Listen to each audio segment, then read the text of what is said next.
Honest community, before we dive into this episode, we've got a quick free favour to ask. If you enjoy the Honest Property podcast, please hit like, follow and subscribe wherever you're listening from. It helps us grow, reach more people and bring on guests that you want to hear from. Thanks for being a part of this. We appreciate you more than you know.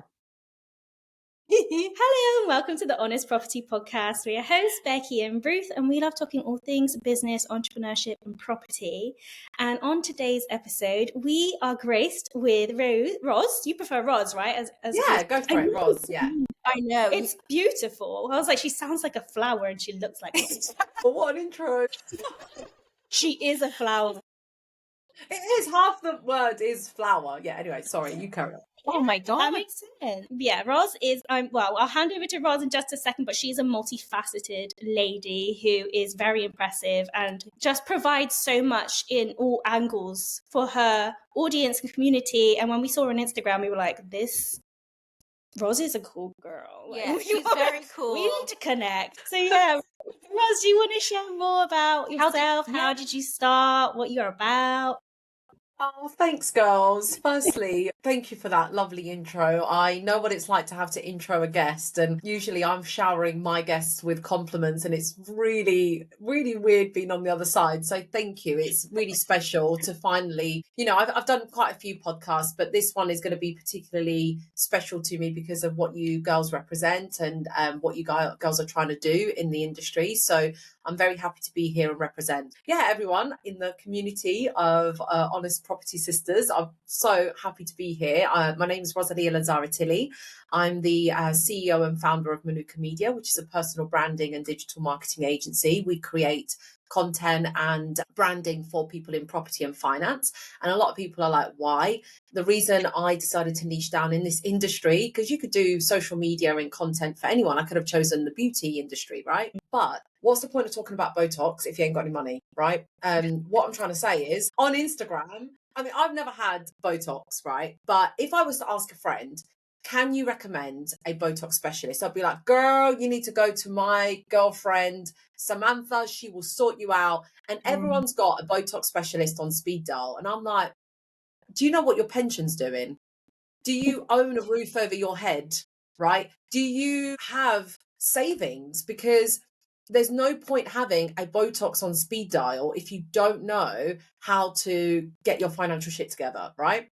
So because I've been in property and finance for 10 years, I just assumed everyone else was like educating themselves on this topic, but that's because I was in the industry. So that's why I chose to niche down. Our whole mission with Manuka Media is to help make property and money more human and more accessible to everybody. This is not just for the elite. This is not just for the rich. This is not just for those who inherit from their grandparents. This is for everybody. And I want to make it less taboo and more human, more normal to everyday society. And that's why I specialize in helping financial advisors and property professionals to put themselves out there and raise their awareness, because without your awareness and without knowing who you are and what you do, I don't know how you can help me. And that is selfish. If you can't help someone with the expertise that you have, that's selfish, because out there's Botox specialists telling you how they can improve the look of your face, when really we should be listening to financial advisors, how they can improve our pockets and our investments and our future and our legacy. So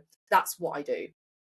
I love your mission. Like, I love that mission because I feel like we are very aligned in that way. Like, the topic itself is not or wasn't sexy or fun, but it's so essential, and you're just not taught this information. We have to pay for this information, a lot of money to pay for this information. And now we're in the information age where there's so much online. People want to have the right, someone who's credible, who's been in it, has experience, to be able to feel like they're making the right decisions when it comes to their finances. 100%. There are a lot of finfluencers out there that are not qualified, and they'll talk to you about crypto and things like that. But I have access to, and I've been 10 years within the regulated space. So I've been working with financial advisors and mortgage brokers who are qualified. So, and even within the qualified financial advisors and mortgage brokers, I wouldn't give my investments to everybody. So there's people that I trust. There's people that I'm like, oh, you're good, you're not good, or, you're my vibe, you're not my vibe. So I'm not saying everyone is, horses for courses. At the end of the day, you've got to find who's right for you. But I work with regulated, qualified advisors, and I help them become more influential on social media. And they're always comparing themselves to the finfluencers who have gone viral. That's because they're posting about, look at my bank balance, I've just made 3 million overnight, and here's how you can do the same. And you're not allowed to talk like that in the regulated world. So there's so much red tape, and it is not, like you say, that's why it's not sexy. But it is sexy if you really understand what the benefits are and how it can propel your career, how you can, provide for your family, protect your family, secure your future. If you have financial literacy, I'm not saying the goal is to become a millionaire. The goal is to have that security and that, remove that headache, really. So yeah, that's why I love working with advisors or people in property that legit, the ones that are doing it properly. Yeah, that's so important, that you're raising, or you're being selective about who you actually want to represent. Yes. It does take a lot more work researching and just looking into, okay, who do I want to be associated with? Because that's a risk on your part as well. That if you are helping, or the impact on the world that it could have if the wrong person is highlighted, then that could have, like, financial disasters are they're disastrous. That could really impact some. And it'd be my fault. And I would feel Yeah. really socially responsible. I don't just work with anyone that has a budget and says, hey, I just want to get out there and get some leads. I feel that social weight on my shoulders, that if I'm to help you get out there publicly on the internet, I'm doing that. I'm facilitating that. And that's why we have one of our ethos here at Manuka Media is positive pollination, the bee theme. So positive pollination is about, what are we spreading? Because we're spreading here, we're pollinating, right? So, I see my clients as like little bees, like going from I know it's really cheesy, but they're like going from one flower to another and like dropping pollen, right?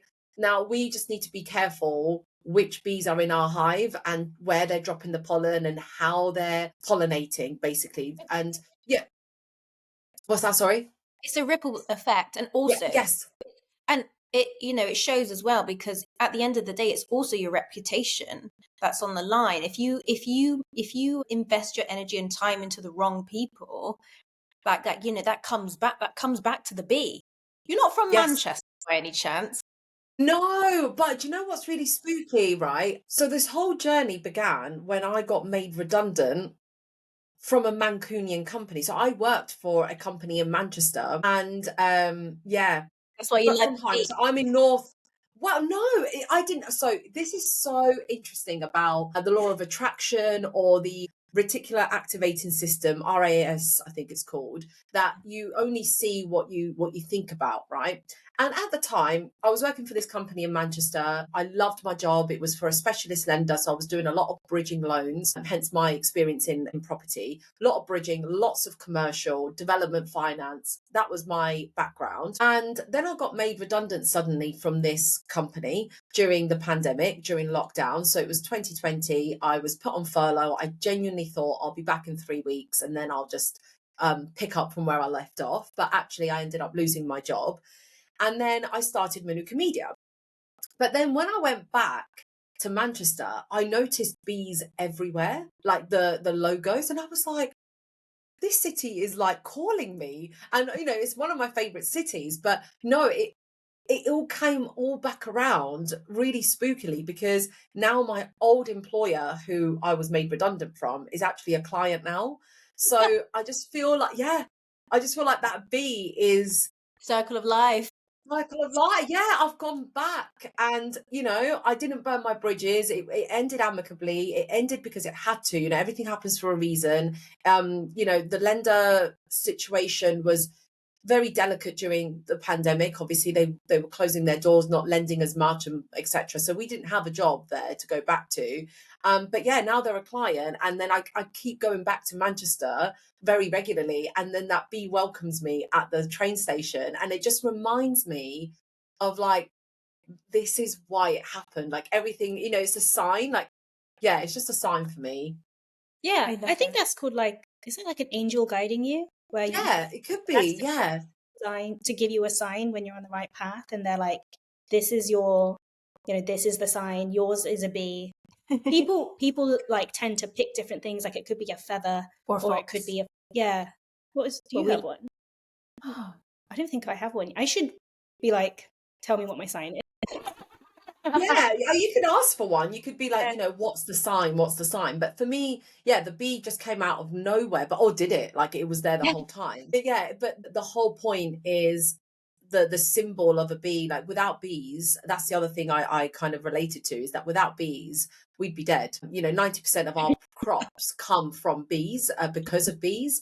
And I kind of see that as well, going back to financial advisors. Without our financial advisors, where would our economy be? Where would our finances be? What would we do in retirement age if we don't have enough money to survive? Like, we need our financial advisors, and you need one on speed dial, because these are my 3 pillars anyway. They're wealth, number 1, love, and health. So those are my 3 pillars. So health, of course, I've got a nutritionist or a doctor or a PT that I can go to if I need help in that category. Then love, you might have therapy, or you might have a coach or a life coach, or you might speak to your spouse or your sister. Like that love element is, people that you're connected to, people that you love. And then wealth, if you haven't got someone in that category, then one of the 3 most fundamental pillars in my life, or in life in general, what I believe is going to crash, and it's not going to be balanced. So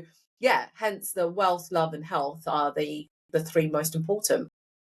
100%. And I think it's so easy to neglect one or over prioritize one part of those pillars, and then have to make up so much harder to get the other pillars back again. Yes. I remember being in I was in at a property event, and there was a big speaker at the front, and I didn't realize I was sat next to one of the most successful property investors in the room, who also hugely funded the event and was part of like the master, I can't call it, when it's like very exclusive circle of like a VIP. Yeah. And he was this multimillionaire with very flashy cars outside, and genuinely became good friends with him. And then only to realize later that he was who he was. So he was so financially successful. So he had that one pillar very clearly quite strong. However, his relationship with his family was completely broken, and his health he was considerably overweight, and just that pillar was not strong for him at all. So I just kept thinking, I would rather have a balance rather than be too much of one pillar, because it's an ecosystem, isn't it? And if your ecosystem is flawed in one area, then was it mind, body, soul, finance? Then yes. Basically, like those are, like, we see that as our 4 pillars, and if one of them, if the ratio is starting to verge off making the ecosystem stable, then you're going to feel it out of those. 100%. Yeah, like when for example you look at people posing on Instagram and they've got their abs out and things like that. Being in the fitness, like I have a PT, etc. I've never seen more than an ab, like sometimes a glimmer of appearance on my body, and then it disappears the next day. So I have never had like a surfboard ab work, and I train hard, guys. Like I train really hard, I train regularly, and I eat really healthily, and it's hard to maintain that, and I still don't get that ab look. But what it takes to get those abs, when you talk to people about what that actually takes, I'm like, no, I don't want abs. No, that's not what I want. No. I am not giving up. Like sometimes you have to even give up water because you have to actually dry out your body. And I was like, I am dead without water. Like I can't. So you have to realize what it actually takes to get what you want. That's why they say be careful what you wish for. Like, are you willing to do what it takes to get that result? Do you want it that badly? And Jimmy Carr did a really good interview, a clip that went viral on YouTube and everywhere, that really stuck with me, which was everyone wants to be like that. And I'm not going to say it word for word because I won't remember it. So apologies, Jimmy, if you're listening to this, because of course he's a fan of this show. So if he does catch this, me saying this, but it was something along the lines of everyone wants to be that funny comedian and have that funny career, that comedian career, and be like a really popular guy. But are you willing to go through the behind the scenes of like nights up, at 4 o'clock in the morning, your jokes aren't funny and then you have to rewrite them, and then you go in on the show and then they say to you they have to rewrite. So basically it was just trying to say you have to be willing to be bad, and you have to be committed. If you want to be good, you have to be happy to be bad as well, and you have to go through that process, and you have to go through the lows as well. You can't just expect that's what I want and it's going to be easy to get there. So it's the same with business.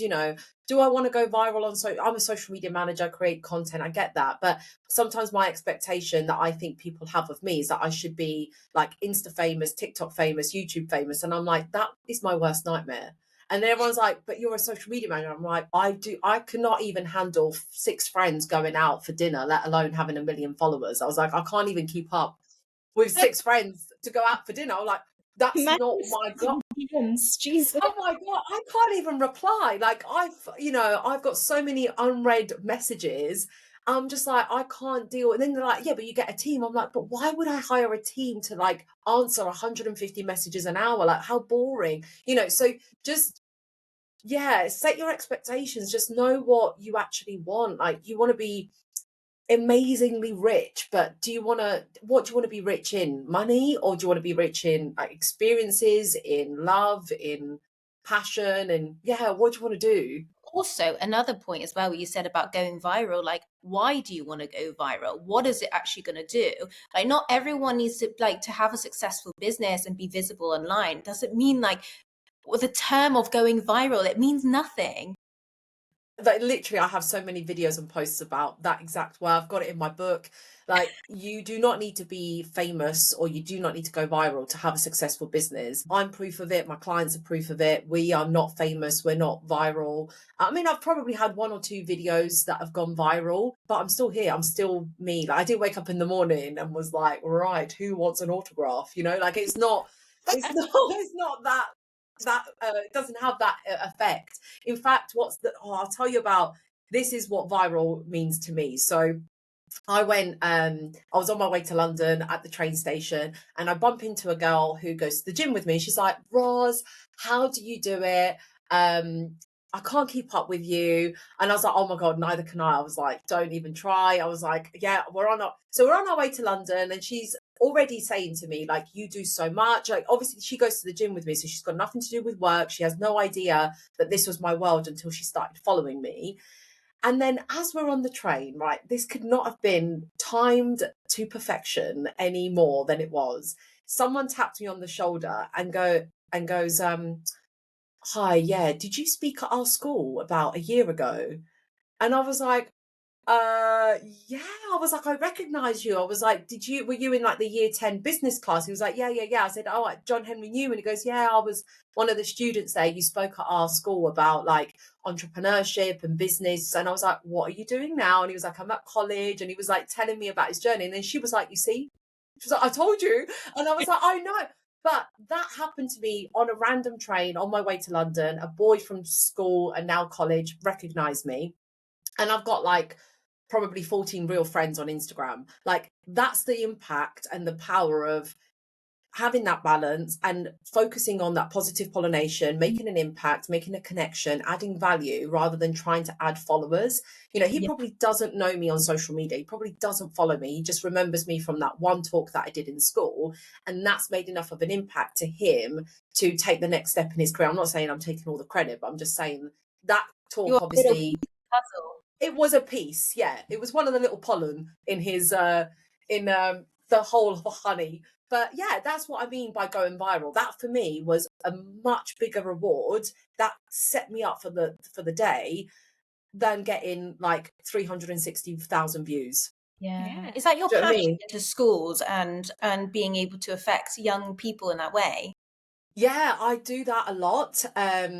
that is my way of, when people say, oh, when I'm rich and I can retire, then I'll give back and do all these things. And I'm like, but you can just do that on Monday. Like, you can literally, you don't have to do that when you're 65 and retired. You can make an impact today. So if I was to die tomorrow, I'd be satisfied that I've done what I needed to do. Like, obviously I don't want to die tomorrow, but like, what I'm saying is I'm doing my bit now. So so I go into schools and I'll talk to them about how I took the academic route.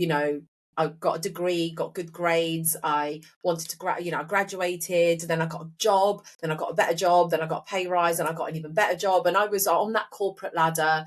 And then one day I had no more jobs because I got made redundant, and I couldn't get the job thing right in the first place. It took me ages to find like my a job that I liked, and then I finally found one. I was like, oh, okay, I'll stay here for like 5 years and I'll have a baby, and then I was like, oh, why am I redundant? Why am I back here again? I was like, what? I'm jobless again. I was like, I can't find my home. I can't be happy, and I'm now 30. So at the time, I woke up 30 and broke and no job. And I was just like, this is not where I thought I'd be by 30. This is not what I wanted to do. So I started the business. So I teach them that in school about, yes, you've got to get the good grades because you've got to, if that's what you want to do, if you want to become a pilot, you've got to get good grades in certain categories, in certain subjects. So you've got to be good at what you need to do. So let's not all kind of like modernize today's way of thinking. Like, I hate that today's people are like, no, just go with the flow and it doesn't matter. And it's like, no, look, you've got to be good at something. You've got to try and be good at something. Don't just assume that, it will just work itself out. So because I am where I am, because my attitude has been the same since day one. So I've put my best foot forward. I've tried to be the best version of myself. I've tried to do any job, even if, even when I was a barista or when I was a waitress. That's the other thing I teach. I'm like, never be ashamed of any job that you've ever had. If it's a legit legal job and it pays your bills, you should be honored to have that job, and it's an honorable profession. Don't poo-poo or belittle any job that you've ever had, because I see a lot of people now coming out of uni or school and they're like, yeah, I'll do this job, but I don't want to do it forever, and they're not doing it with their heart. And I'm like, if you're not doing this with your heart, how will you do anything with your heart and your passion? Like, being a waitress is so honorable. Like, someone comes to your restaurant and they want an amazing experience, and you can really give them that really fantastic evening. They see you as well as so if I'm going for dinner with my husband, the next person that I'm speaking most to is the waitress or the waiter. So you better do a good job, because we might as well just eat at home then, if you're not going to give me a good experience. So I give them that perspective of how my motto is, how you do anything is how you do everything. Literally. I agree with that. And like, also, to add another point, is also how you treat. I think it says a lot about people as also how they treat people who do these service jobs, or like that says a lot about people, and your attitude towards like what type of hierarchy. Did I say that wrong? Hierarchy. Yeah. I was like, hierarchy of what was I saying? Do you know what I'm saying? Yeah, like how you treat people. Yeah.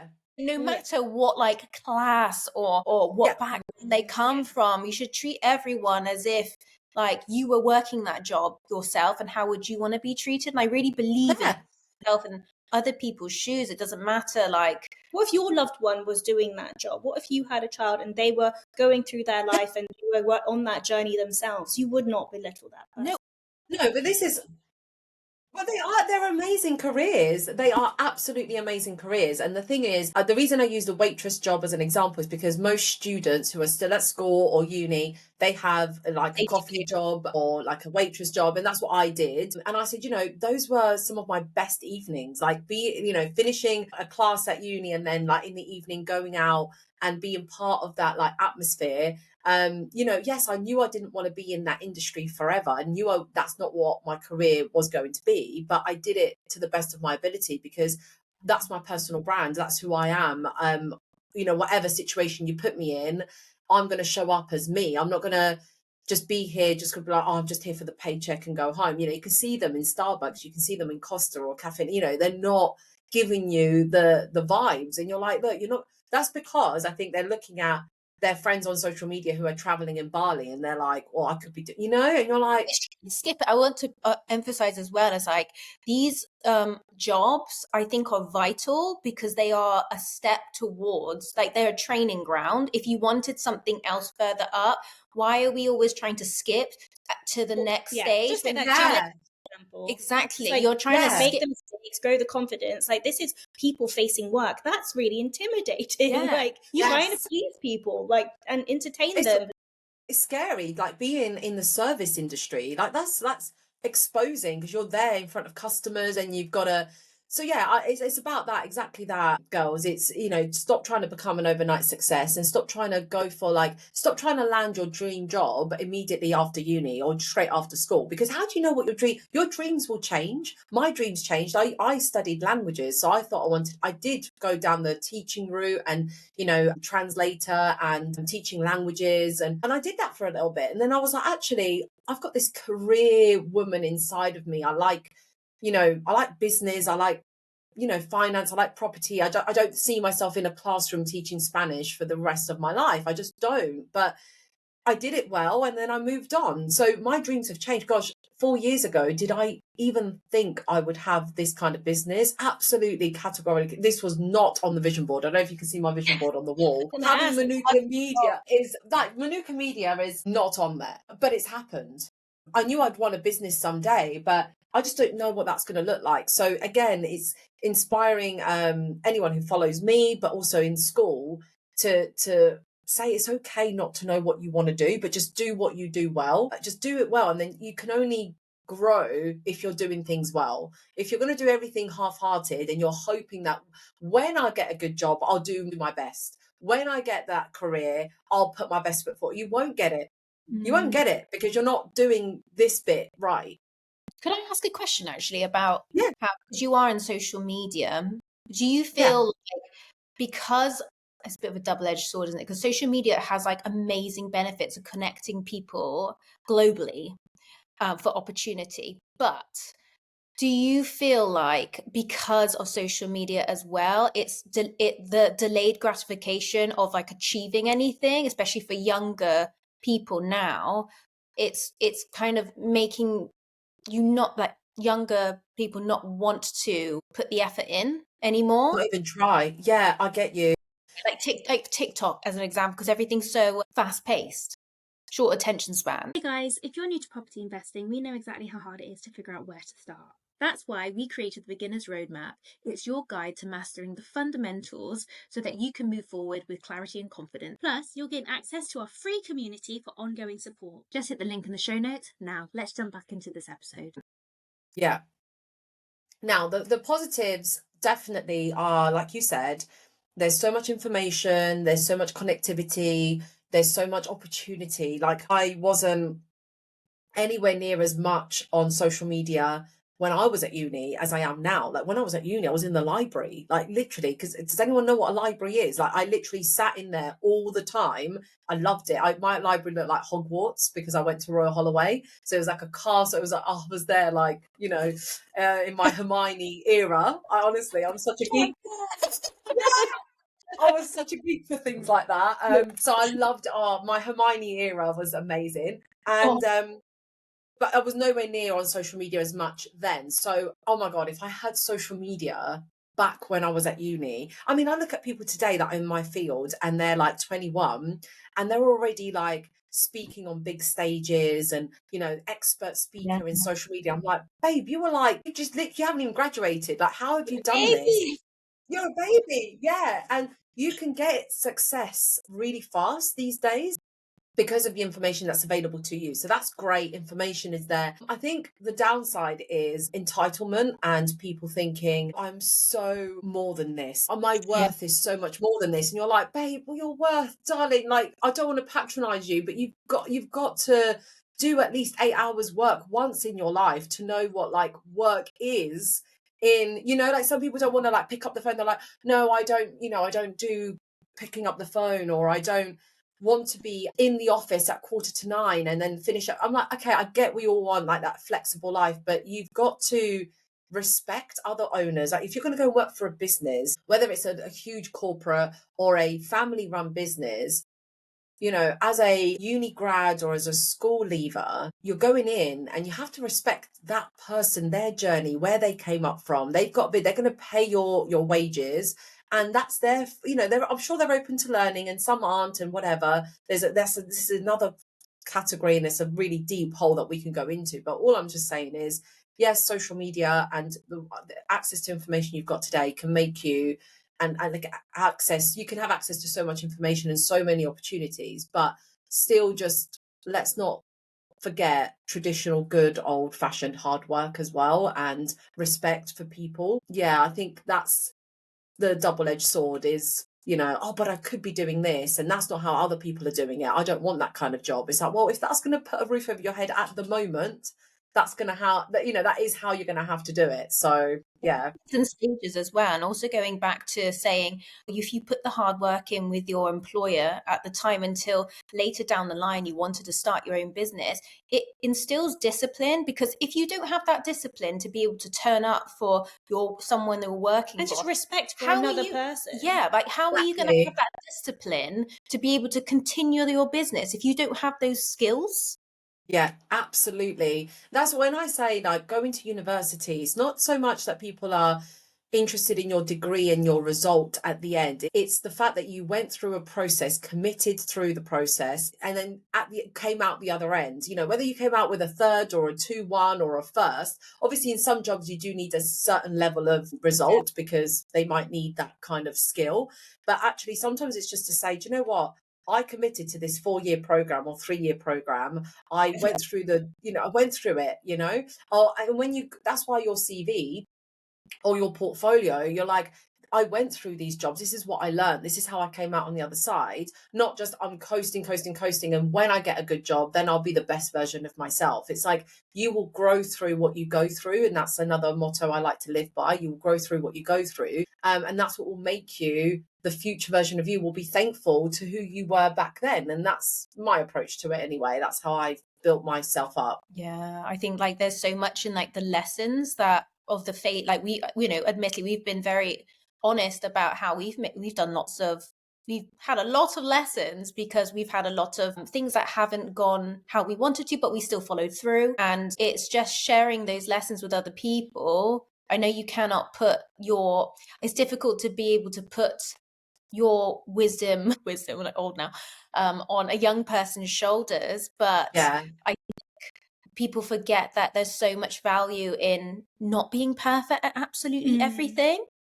Yes, Like I think that is the problem. Social media makes you think that you do need to be perfect and that you do need to have it all figured out, but it's so far from the truth, isn't it? And that's what I like about social media today, is I think, at least I am anyway, attracting people in my sphere like yourselves and, you know, lots of people in the property space that I feel like are really honest and open, but I feel like they're more like the millennials and older.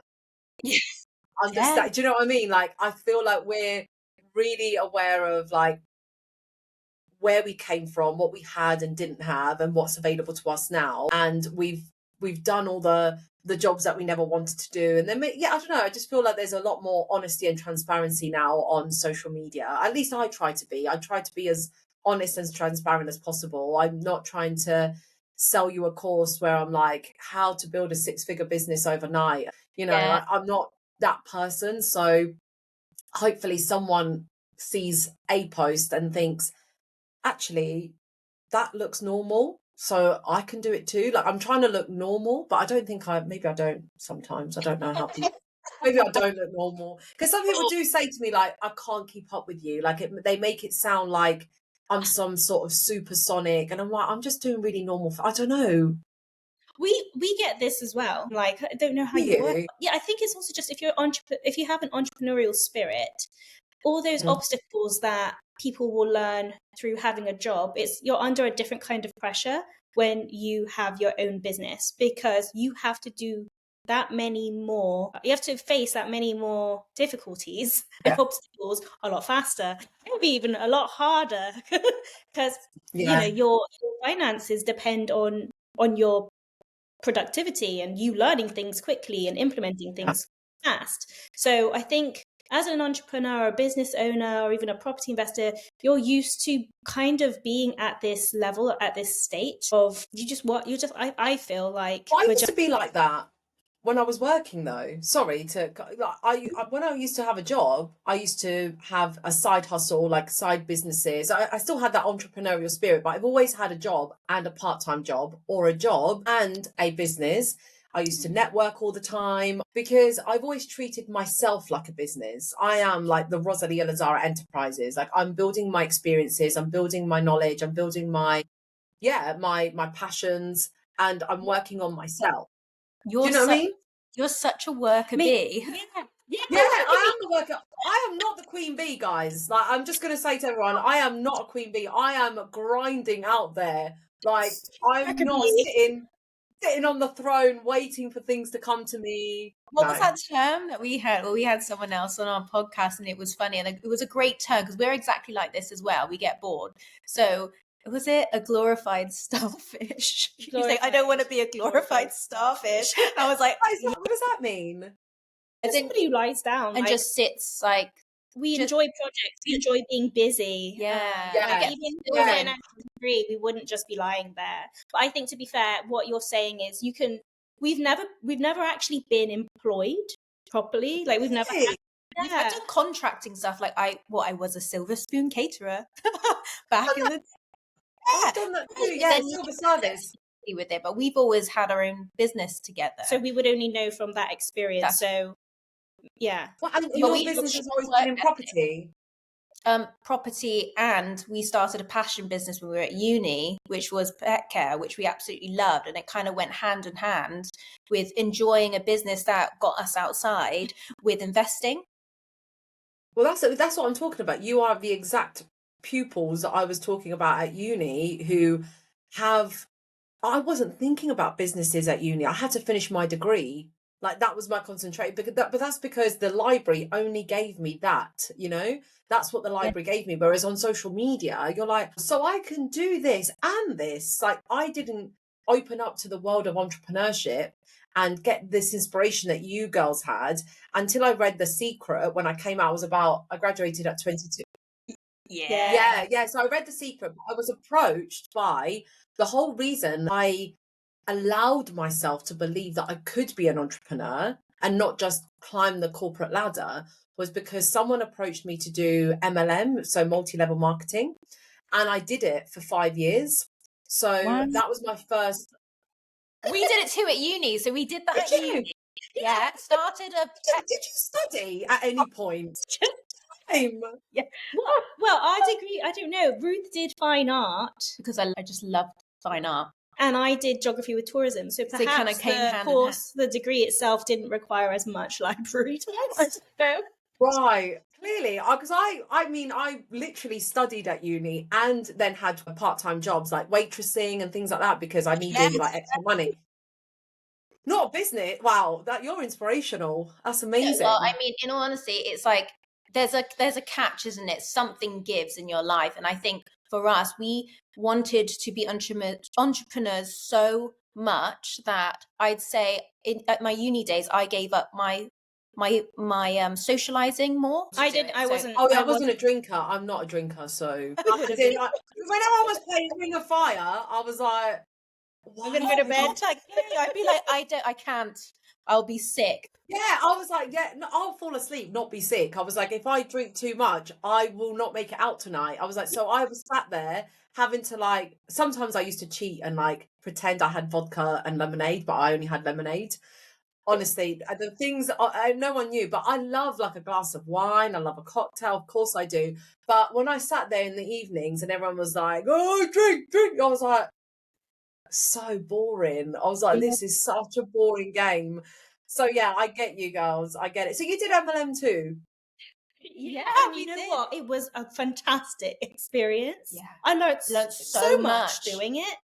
Yes. I mean, it wasn't for us, and because we realized very quickly after doing it, like we saw it as it was a completely new way of doing business, and we loved what we learned from it. And on paper, we were like, this makes sense. Yeah. This is fair. I was like, how do people not know about this? Yeah, I know.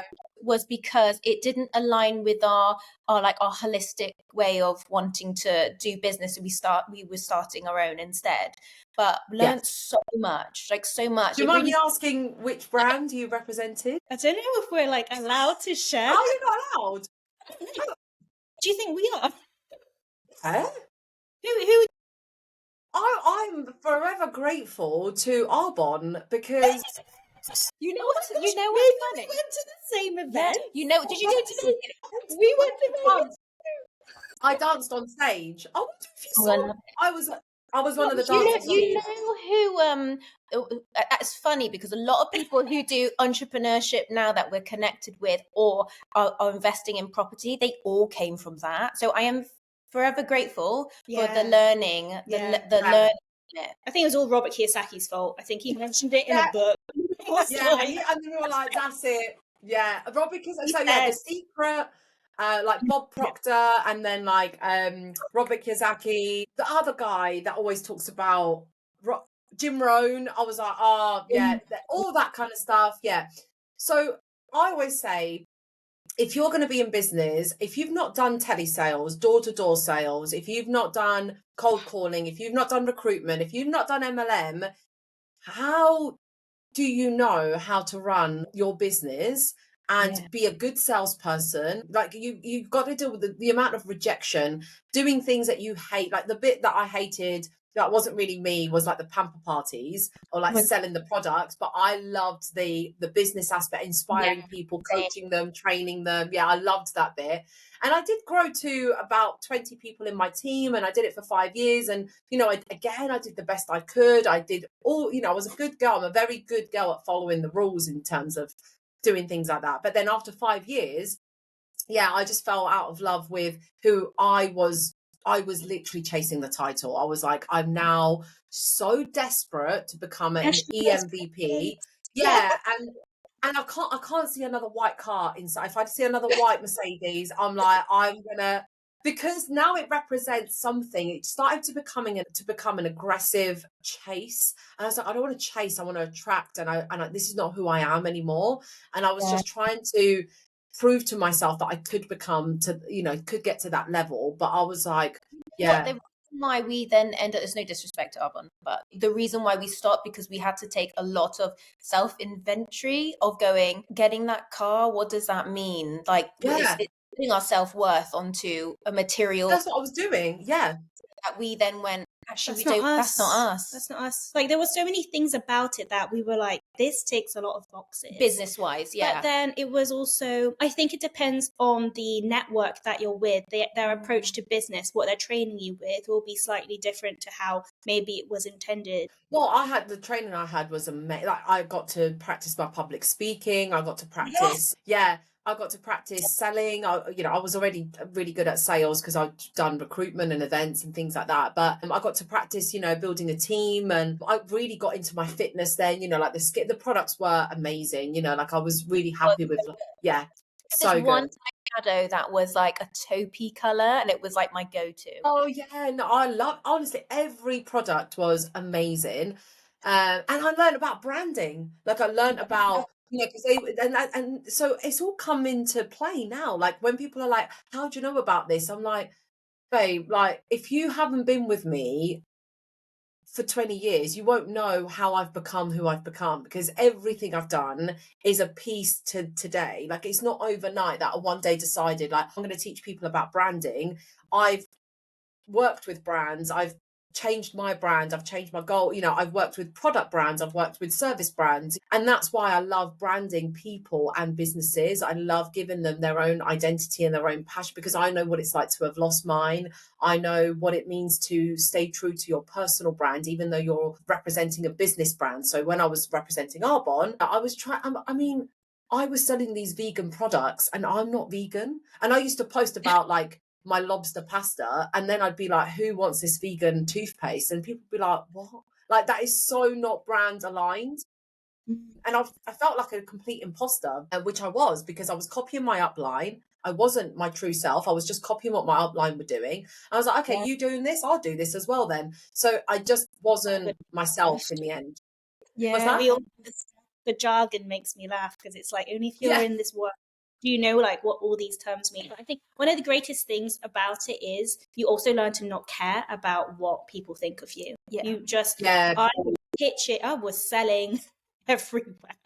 It's not possible, Yeah. but you have to, and you have to approach your friends and family about it, and not It worry was, about yeah. what people thought of you. And that was a great Thing is, for us as well, like because we are vegan, it was Oh, like, right, okay. we are vegan. So, and also because we tested and loved the products, it was like a natural sale. So we Yeah. were very good at it. But that's because we've Yeah, had I it. wasn't good at selling the products really, but people did love them. I say I wasn't good because, you see, I'm putting myself down, because the only way to prove to you that I was good is if I told you, oh, I was an MVP.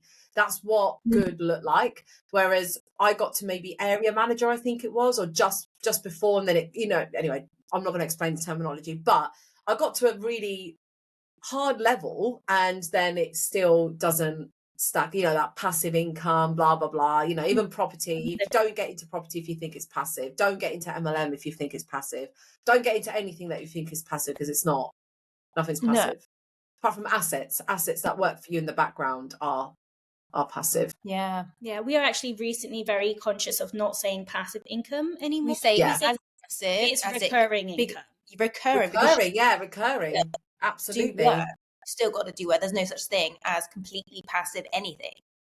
Yeah, one of my clients, he's a property finance broker, and he hates, like, he's like new to this Instagram world. He's like, why is everyone saying passive? He's like, what? Because he's now looking at people talking about property, and he's been in it for like 30 years. And he's like, what? Where did this language come from? It was like, we never say passive in property and things like that. So he's trying to.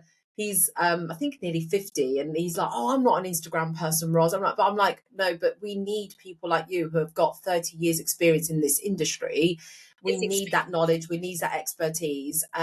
So yeah, bring your voice to the table, because you absolutely matter. And that's what I love to instill in people, that everyone's voice matters, and we all need to support this industry from different angles. So yeah, we need you girls, but we need him, even though he doesn't think he looks like an Instagram person. That's the point. It's like, you need to be showing us that that's what the industry is made of as well, and we can't just rely on like the newbies that are coming out of uni, which are amazing. I love those university grads that are like, I'm time rich but cash poor, so I can source properties for you. That's amazing. That's what this property industry has given people, which is truly, truly inspirational. Like nothing can beat, we were very quiet in our uni days when we were building our property assets, because it just wasn't enough time. And only this year, I think we were like, okay, well, we do have enough experience.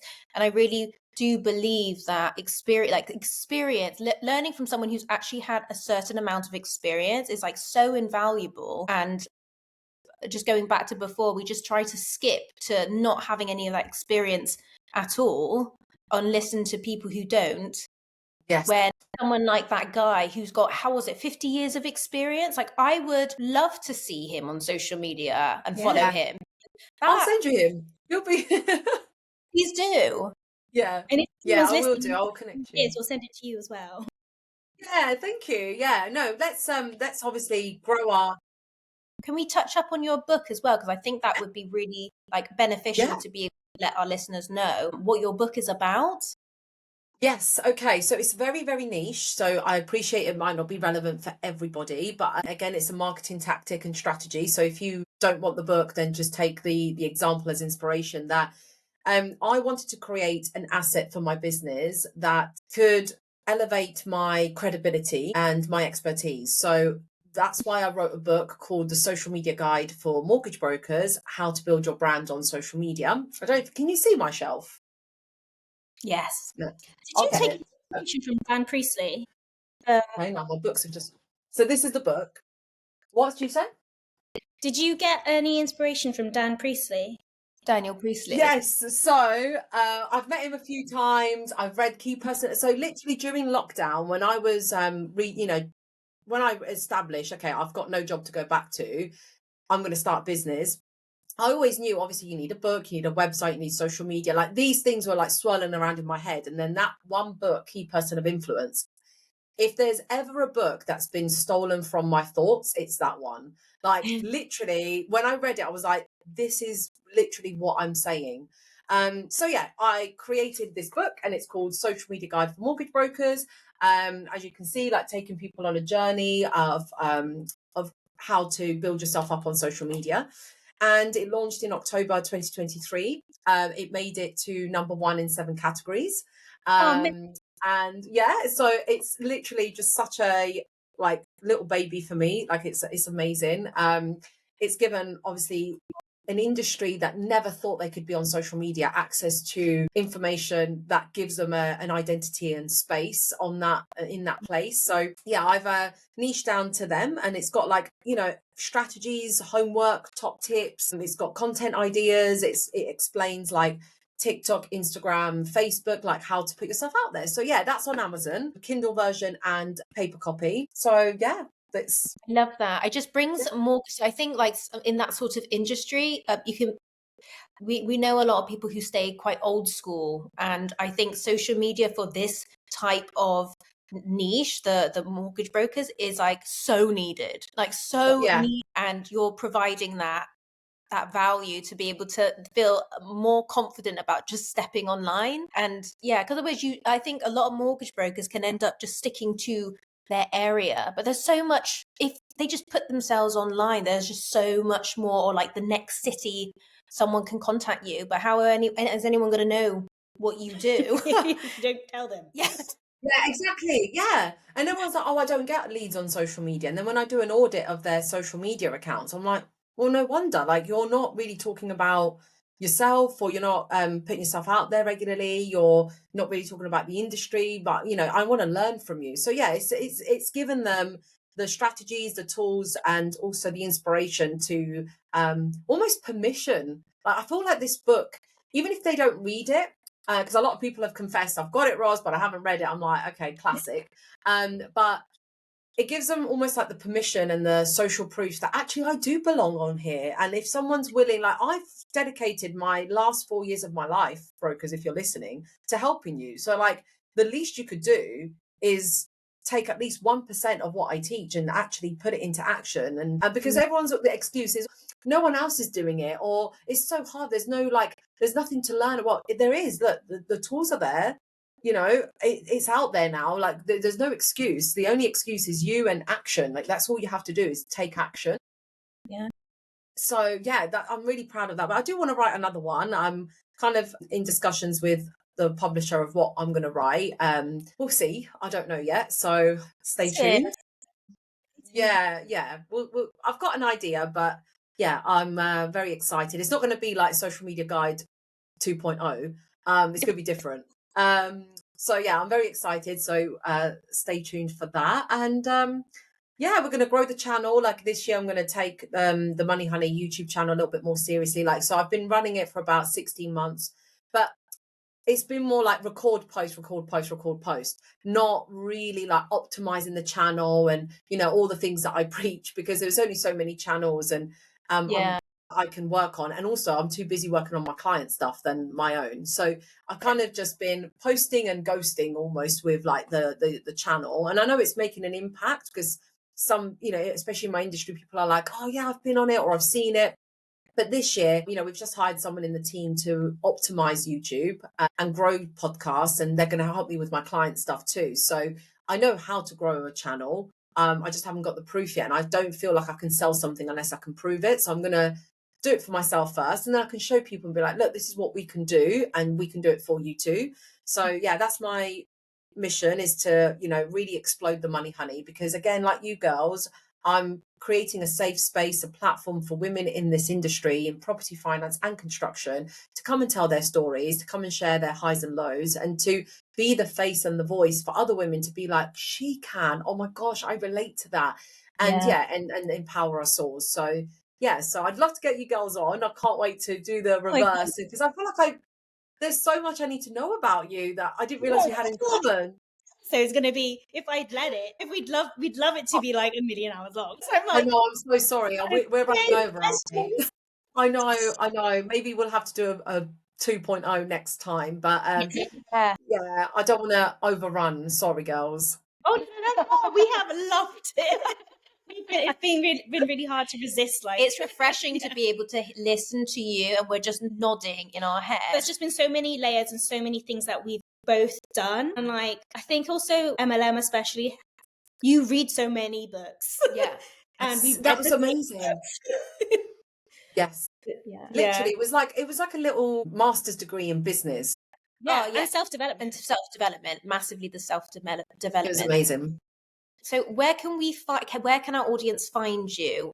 Oh yeah, sure. So obviously Instagram, LinkedIn, Facebook. If you type my name is Rosalia Lazzara, you'll find me everywhere pretty much. Yeah, I'm now picking up TikTok again, so I would love 2 more fans on TikTok, which would be amazing. So I'm on there as Rosalia Lazzara. I've got the Money Honey channel as well, just on TikTok and YouTube. So yeah, if you type in those keywords pretty much anywhere, you'll be able to find me. I love meeting new people on Instagram, and because I get to see like their stories, and I love like seeing like the behind the scenes. So yeah, find me on social media. I might be at events as well, so you can look out for like events that I'm speaking at. So yeah. Amazing. We're going to put this in the show notes. Yes. After this, I'm going to like dig up all the Arbonne pictures and see if you're floating in the background. Oh my God, this is gonna be so funny. But tell me what year you went to Vegas, because I was there. Like I said, I was on stage. I was like one of the dancers, like the opening shows and stuff like that. So I wonder if we were there. Oh. This is what a small world. No, I can't remember. You know what's so funny is that when we went, sorry, just say the one more thing, is that when we went to Vegas for that time, we were such like hermits. Like, We're we like went to nerds. the shows and then we went back home. We're going to every seminar Yeah. and we're going to study. And then everyone went to like going out to Clubbing. Vegas, and we were like, no, I'm going to learn and absorb. We went out. We went out a little bit. Yeah, we went out like pool parties. I went 5 times. So like what I wasn't doing a lot of is I wasn't like gambling, and I did like play a few on the slot machines, but I would never sit at a table. I was like, oh no, like it was just too scary. But I loved Vegas. Like Vegas, it was so cool. Like the restaurants. If you ever go again, I think because I'm a foodie, the restaurants are spectacular. Like that's what was my favorite thing was about Vegas. We went to a Michelin star restaurant. Oh, it was so good. And it was really good. So good. Yeah. Spectacular. Absolutely amazing. So yeah, such a small world. Check like our stories or our socials, because like I'll post it. Yeah. Yes. Just in case I do find pictures of us somewhere together and like Oh my God. made our paths cross. But Yeah, I'm so excited to see where you're going with your businesses, and we'll put the links to everything down below, so then if anybody's stuck with their social media presence or needs your guidance, then they can find you.